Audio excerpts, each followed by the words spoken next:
right. Good to have you back on the show. Organized labor has broken down their demand for 30,000 naira minimum wage to amount to just 50 naira per meal. And even at that, state governors say that that amount is only feasible if Nigeria's revenue sharing formula is changed so that the states get more money. They were speaking at a public hearing by the House of Representatives ad hoc committee on the bill. Let's now bring in our National Assembly correspondent, Joke Adisa, to tell us more. Hello, Joke Adisa. A moment of decision for these lawmakers as key actors in the labor movement and the government hierarchy come face to face to defend their separate stance on the clamor for a new wage. And the government hierarchy come face to face to defend their separate stance on the clamor for a new wage. For 4 hours, facts and figures are laid down. In an emotional speech, Speaker Yakubu Dogara insists that the welfare of workers is central to taming corruption. Corruption affects the poor most because they depend more on government for support. How then do we fight corruption from the roots rather than dealing with its symptoms, as is presently the case? The answer is for us to begin to pay workers living wage. For the governors, only an immediate review of the revenue sharing formula can guarantee what the workers are asking for. Since the adoption of democratic system, it has never been done, and which is very clear and categorical by the Constitution that that should be made, reviewed each and every 5 years. Labour and Productivity Minister, along with his finance counterpart, also at their turn at the podium. It does not preclude anybody who has capacity to do better than even the federal government from doing so. The president very much wants to pay a very good minimum wage. But even as we do this, we have to make sure that the federal government, the states, businesses, and both small and medium-sized businesses have the ability to pay. Organized labor spoke through NLC President Ayuba Waba, who received standing ovations from the gathering. He picked holes in all arguments against 30,000 naira and was supported by employers' umbrella body. 30,000 translates to 1,000 naira per day. If you have a family of 6, husband and wife and 4 children, it translates to 50 naira per meal. This is where we is. So I want to plead with our governors. As the voice of business in Nigeria and part of the tripartite committee on the national minimum wage, we are in concurrence and fully support the 30,000 naira recommendation. Questions, observations, and suggestions came in from the lawmakers who promised to be just. It behoves of labor to be proactive so that on their own to trigger the process of amending the National Minimum Wage Act once it is due for review. Public hearing, like I said, is probably the most important in the process of lawmaking. You want to know the view of those the law are meant for. We have heard your views, and these views are going to be properly reflected in the legislation. The committee is to lay its report for consideration and passage on Tuesday. Joke Adisa, TVC News, Abuja. Okay, we have in the studio a fellow of the Chartered Institute of Personnel Management of Nigeria and MD CEO Interventions and Results Limited, Femi Mokikon, right here. Good morning. Thank you so much for joining us. Good morning. And of our correspondent as well, Joke Adisa, is standing there is in Abuja at the moment to talk to us more about the meeting that happened yesterday. Let's now begin with our correspondent, Joke Adisa. Well, Joke, what has been the reaction so far to the submissions of the leader of the House of, Lower House of Assembly, Dogara, when he said that 30,000 naira is not enough?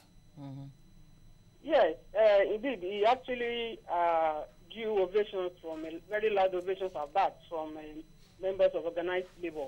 And let me also say that labor duly mobilized its members to the National Assembly yesterday, and so they had today, as it were, immediately, his speech was filled with emotions. It was like, okay, if we say we are tackling corruption, workers who create this wealth must also be very well taken care of. And so they also gave him a standing ovation even after the speech, even intermittently as he read through, he was being applauded. So moving away from that, we also saw even at that conference, yesterday, at that meeting, NLC president was also able to put together his thoughts. And looking at it from what we saw yesterday, I think he was able to convince the lawmakers why they should go for 30,000 naira. And he was also quick to say that even the figure was a negotiated figure already, that what they put on the table initially was 6,500. And so when you break it down, the 30,000 naira down for a family of 6, which is recognized even in law, that you will see that for each of the 6 members of a family, of an average family, they take 15 naira per meal. And you and I know that no one can get a meal of 15 naira. So even the governors, they actually agreed they will pay if they have the means, but that the means are not there. So they are asking that the revenue formula be, sharing formula be reviewed. That has even never been reviewed since this dispensation. And so they are also willing to pay, but they cannot pay. And let me also say that the finance minister also added that we should be cautious of how well we overbloat the current expenditure at the expense of other expenditures of government. When you have like 70% of a nation's budget going for recurrent expenditure, then there is need for worry. All right, thank you very much, Joke Adisa there, who covered that public hearing of the House of Reps yesterday, where all parties involved did speak their mind. Well, back to our guest right here in the studio, Mr. Mokiko. Thank you so much for joining us. You heard, what the Speaker of the House of Reps said there, that welfare of workers is central to taming corruption. And you now have governors who are insisting that they cannot just afford 30,000 naira minimum wage. That, as a matter of fact, it is only Lagos State that can afford it. You see, I think the issue of taming corruption should not even arise when we are discussing minimum wage. Okay. Because the target for fighting this corruption is not the lower level people. It's not the workers that are on minimum wage. Yes, you can have their own level of kind of corruption, but the people that are actually the real issue hindering us in moving forward as far as corruption is concerned, they are the senior people, the top ones, the ones who can use their pen to do whatever they need to do. Having said that, anything the speaker says or anybody who says anything that goes to support increase in minimum wage will naturally receive the kind of applause that we saw in the National Assembly. The workers said they are looking for 30,000. Don't forget that this 30,000 is just minimum. They are not talking of living wage. They are not talking of decent wage. If they are talking of living wage, decent wage, we can go with the argument of the president of NLC. 50 naira per meal. Where will you get 50 naira meal in Nigeria today? Which means, therefore, that even this 30,000 naira is nothing. But they have settled for 30,000 naira through that negotiation process. I think the next logical thing is to take it forward. Well, we've seen a situation where what we had when we had 5,000 naira minimum wage for state and 7,500 naira for federal government is what is about to play out now. Federal government said it's ready to pay the 30,000 naira. States are saying they don't have the means to pay. I think that is the area we need to question a little bit. They give you a certain amount to spend. You have 1,000 items to spend this amount on. So what do? You know that this amount is not even enough for the 1,000. So what do? You prioritize. Are the governors now saying that paying salary is not a priority as far as they are concerned? Well, they have said that paying salary is not the only job, they are cut out to do. It's not a question about the only job. Who does the job? They have their other contending issues. Every other job they need to do, who does it? Is it not the workers? It's the workers that do this. whether it is road, whether it is hospital, whether it is education, you need workers to do this. If the workers are not happy, if they don't feel they are getting their dues, what do? They frustrate all your efforts on the other side. Deliberate sabotage. So I think the governors need to sit down, apart from prioritizing all the leakages that exist in those places. Can't they look at those leakages? And why, for God's sake, must we always continue to depend on the federal government? Yeah, because I was going to ask that the governors are talking about revenue sharing formula, that if they are to meet up, then the formula needs to be reviewed. But the question is, can't the governors be proactive and look for alternative means of increasing the IGR? That's exactly the point I'm making. You see, the issue of revenue sharing formula is much bigger than just minimum wage. If you want to talk about revenue sharing formula, then we need to look at the whole macros holistically. To just zero in on minimum wage and say, look at, I don't think that will work. What I think they need to do is the point you just made now. This thing they call IGR. Can't they for once sit down and become a little bit more creative? Yeah, but that's a question that we have.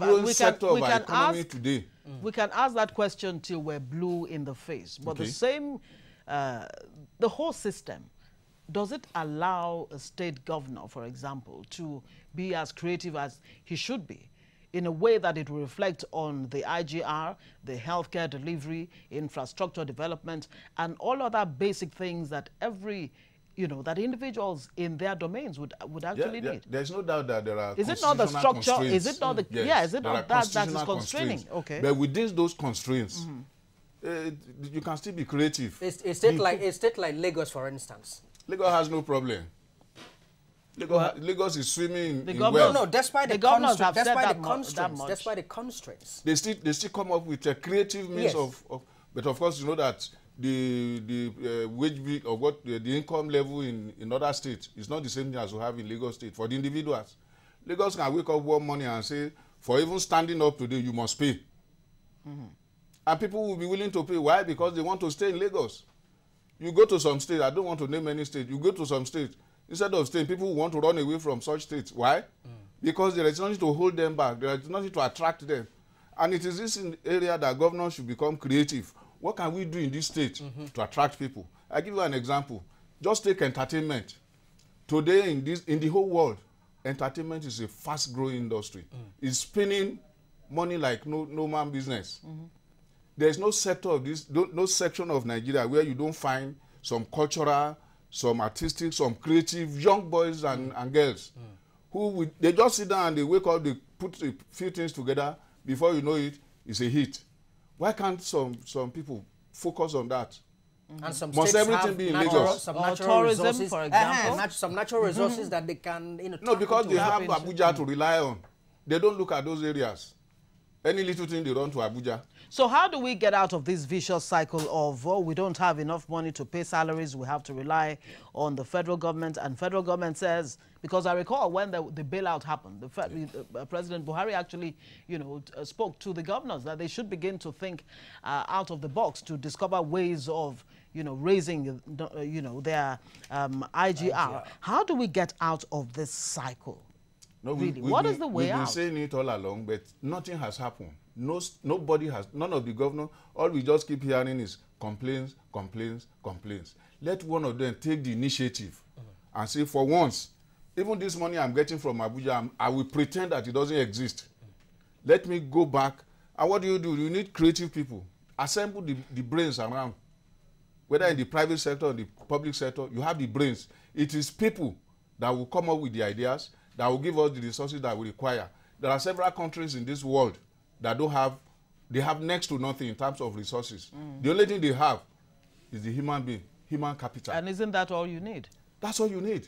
If you treat them well, develop them, let them express themselves freely, you will see very creative ideas. Before you know, you'll be asking yourself, for God's sake, why didn't we think about this all along? 2 years ago, 10 years ago, 5 years ago? But here we just, every moment, go to Abuja. I agree completely there are constitutional issues that limit the kind of things that one can do particularly in terms of natural resources. At the time we are hearing resource control. At the time we are hearing, okay, let's go back to what we were doing under when the Awolowos and the rest were around, where each region, each zone, each state will take care of resources. Our constitution today does not allow that. And unless that constitution is amended or restructured, whichever way, we will continue with this constraint. And so it's for us as individuals operating within these constraints to then figure out what we can do. And it is all about the people. And it is these same people that you don't want to pay. And that, no doubt, is a recipe for corruption. If you don't take care of the people who work for you. At that level, yes. In fact, the truth of it is, with the amount of money you are paying them, the guy gave a very good example. He said a man with a wife with 4 kids, and you pay him 30,000 naira. He has to pay for a rent. That's why I was making a distinction between living wage and this minimum wage. He has to pay for rent. Children have to go to school. Medical has to be there. And all other things. My friend, will 30,000 naira be okay? In the meantime, no. So what do they do? The Minister for Labour and Employment, Chris Ngige, has actually said that anyone, he did say that at that public hearing yesterday, that anyone who has the capacity to do more than 30,000 naira should feel free to do so. Yeah. It's a natural thing. It happens. Yeah. In the private sector, for instance, you agree, but you know that in that sector there are senior boys, there are junior boys. The senior ones will go ahead and pay as far as ability to pay. All right. Mr. Femi Mokiko, fellow Chartered Institute of Personnel Management and MD CEO, Interventions and Results Limited. Just before we go, it's also instructive to note that South Africa here. Just before we go, it's also instructive to note that South Africa here increased their minimum wage. It's now 126,000 naira, and we are struggling to pay 30,000 naira. I know you always had issues with that one. When you give me that side, then you must give me the other side. What's the cost of living? Thank you very much indeed for coming. My pleasure. Thank you. Right.